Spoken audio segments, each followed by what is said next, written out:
Hi, my name is Minna, and I'm a teen activist and a member of the Stop Sexual Assault in Schools Advisory Board. I'm here today talking with Emily Linden, the author, producer, and founder of the UnSlut Project. Thank you, Emily, so much for coming to talk with me, and I'm continuously inspired every time I hear your story, and I think you're really brave for sharing it. Thank you. It means a lot. Thank you. So for those of you who aren't so familiar with Emily's work, Emily, do you mind briefly sharing your story? Sure. I started the UnSlut Project a few years ago because I had heard too many news stories about girls who were being sexually bullied, in the worst cases because they had been the victims of sexual assault and weren't getting the support they needed. And so they were slut shamed instead of supported and took their own lives. So these news stories for the past few years have been really haunting me because I could relate to them. And that's because I was also labeled the school slut when I was in middle school, and I considered committing suicide at the time. I turned to self-harm. It was a really dark period for me from age 11 to about 14. So I decided about 3 years ago that I would use what I have, which is my diary from that time. I kept a really detailed diary, and I thought it would be a really valuable primary source to share with girls who were suffering so they would know that they weren't alone and that it could get better for them as well. So I put it up online on a platform called Wattpad, and it's still there. And just recently, I've added more context and commentary, and it's come out as a book called UnSlut, a Diary and a Memoir, which is really exciting. And the movement from just a few years ago when I started it has grown into much more than just my own story. It's inspired a lot of women, actually people of all genders, to submit their stories to the UnSlut Project, which exists mostly online.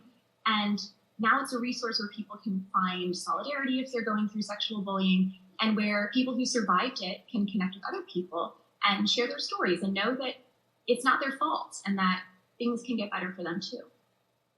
Thank you.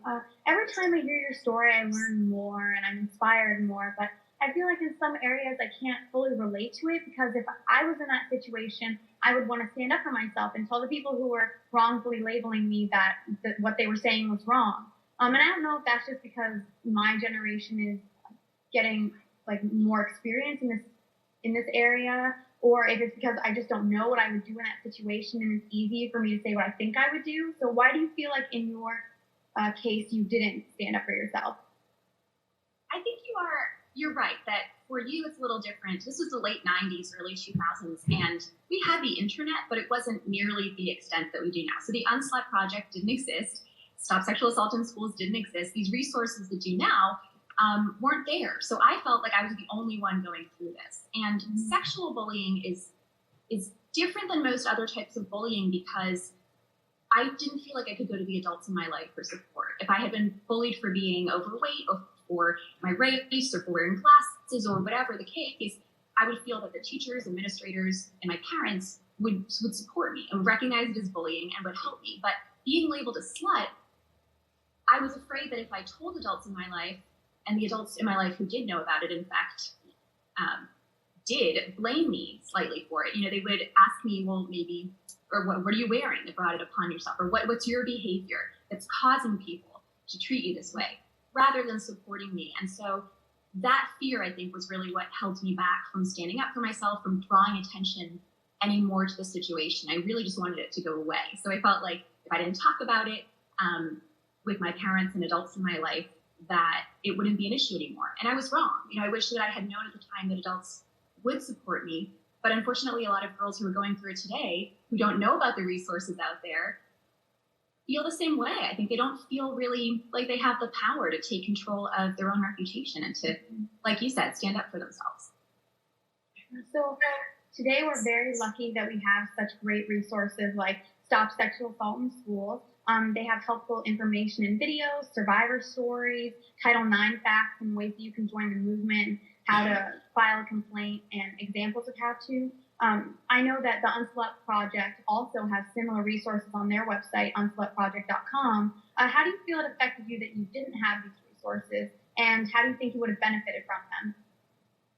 It would have helped me so much to know that there were women who had gone through something similar, sexual bullying, or in many of the cases that are submitted to the UnSlut Project, it's slut shaming in response to already having been the victim of a sexual assault or rape, sometimes on campus. If I had known that there were women who had gone through something similar and had not only like survived it and moved past that, but had lived fulfilled lives and become successful and really happy in their romantic relationships, it would have given me strength. I don't think I would have felt so desperate and isolated.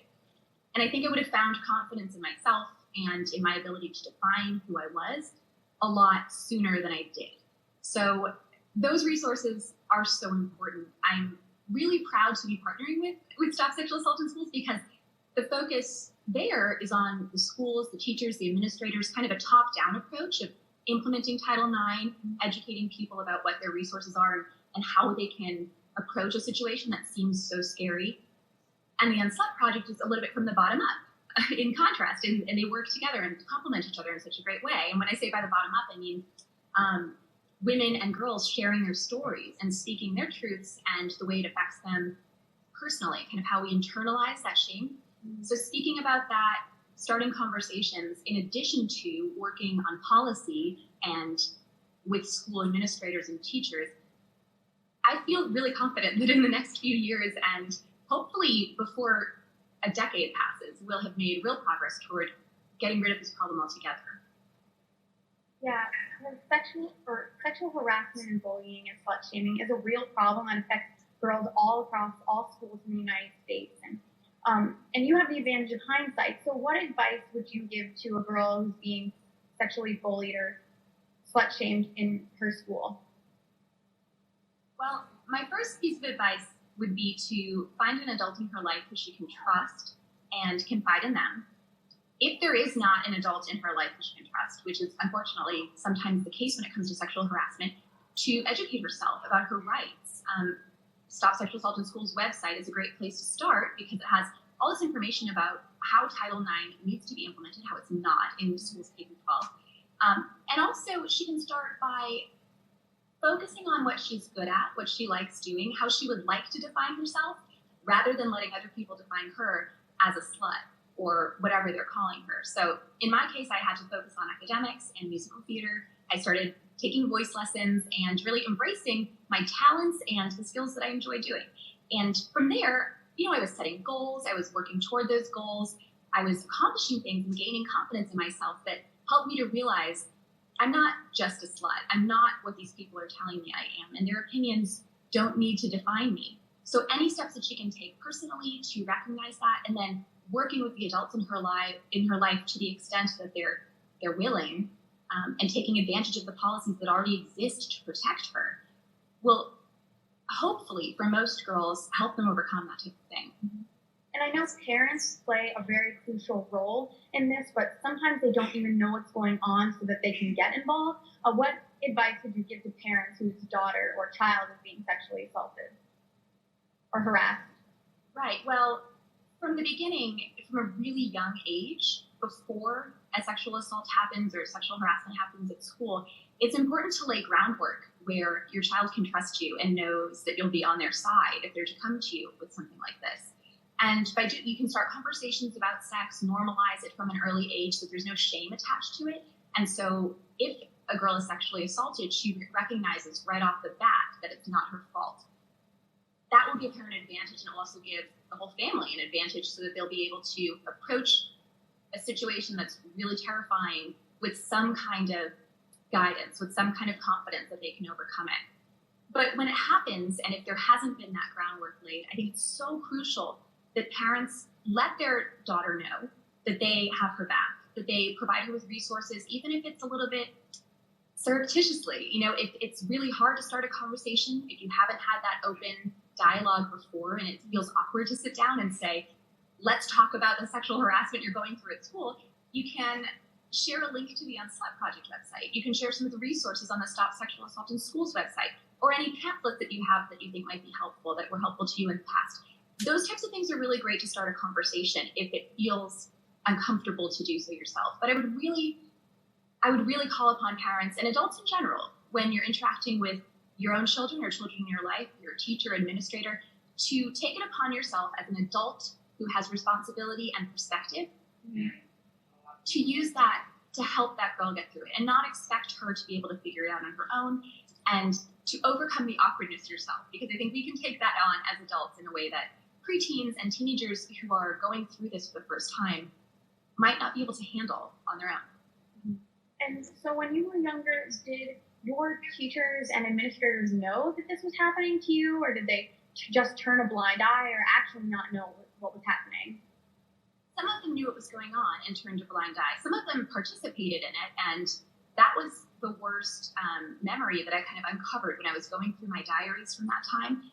I remembered then things that I had kind of blocked out over the next 15 years or so since this happened, that some teachers were actually encouraging it and kind of mocking me along with my classmates, which really hurt to remember because these are adults, again, who are in charge of my education. And instead of helping me work through it, or instead of creating an environment that's not so toxic and that doesn't condone sexual harassment, they were making it worse. And that was really disappointing, especially because I went to what is often considered one of the best public schools in the state where I grew up. And so it was really disappointing to see that even in a school with so many resources, in a wealthy town that really should have been able to provide training, I was let down in that way. And that's the experience so many girls have.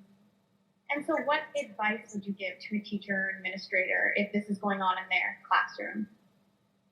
I would advise them to use the resources that are now available to them and really easy to access online. Again, directing them to the Stop Sexual Harassment in Schools website, where they can learn about the law, frankly, what they're obligated to do to protect their students. And beyond that, I mean, if they have any kind of moral obligation to their students, which I feel a lot of teachers do, they'll be able to provide a support system in a way that makes their students feel comfortable. So it's beyond just enforcing the law and the policies that need to be applied in their school. It's an empathy for the students that are figuring all this out for the first time. And in the cases of sexual assault, I mean, in middle school and high school and even younger sometimes, that might be the first experience that child has had being touched in a sexual way at all. And that's traumatizing if they haven't consented to that. So really acknowledging how terrifying and lonely it can be for students going through that and not dismissing it as something that's not your business, because it is your business as a teacher if you're in that environment with students. And what advice would you give to a bystander, someone who's witnessing slut shaming happening? Because I feel like maybe not all people know what to do if they're in that situation. Right, and that's one of the most awkward things. Even if we know that we want to work against slut shaming, in the moment it can be so hard to come up with the right words. So to everyone who is watching this video, I would advise you to come up with something that feels natural in your mouth, something that feels like you might say it anyway on your own, and so that it can be your knee-jerk reaction when you're in the moment. And practice saying it. Something like, knock it off, if that's what you say normally in situations that make you uncomfortable. Or something like, I have your back. I don't think you're a slut like they say you are. I know that you are blank, blank, and blank, a good soccer player, a good painter, a good singer, whatever it is, something to help boost that girl's confidence. And so that's on a person-to-person level. And beyond that, in terms of reporting it to the school administration, it's really something that needs to be up to the person who's suffering more than a bystander, because sometimes it can make it worse. If you witness someone being slut-shamed in school and you take it upon yourself as a peer to bring it up to a teacher or principal, depending on how that teacher or principal handles it, it could make it worse. So it's really something that needs to be talked about with, again, adults that you feel like will be on your side and be able to protect you and that person. And that can be something that the person who's the target is comfortable with. Well, thank you so much, Ellie, for talking with me. I really enjoyed, and I learned so much, and I'm sure that everyone else who was watching this got as much out of it as I did. I hope so. Yeah, it's been great talking to you, too. Thank you.